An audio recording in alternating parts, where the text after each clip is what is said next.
So Why the would I question then think like becomes, so I have a question then, because you're right, I feel Andrew? like we all have that, right? Like if you're looking at your identity, Jeff's brought this up a few times about knowing who you are Yeah. and how important that is to actually, growing up.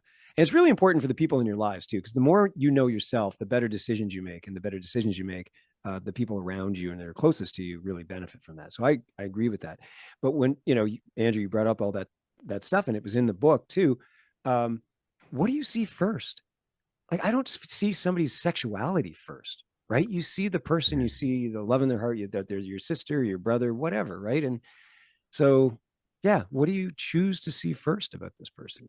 It's important. I mean, Carlos Santana was a good sort of example because I asked him, unrelated to sexuality completely. I just said, "How do you?" Because he collaborates with so many people, and I get the reality of working for a label or working with Clive Davis and working for Arista, and being having people on your own label that you work with. That's an obvious. But outside of that, in a more general term, because Carlos Santana isn't going to work with somebody he doesn't want to work with just because they're on his label. I said, "How do you choose with whom you work?" And he said, "I look for the open flowers." And that's such a mature, elder statesman of rock and roll kind of way to look at things.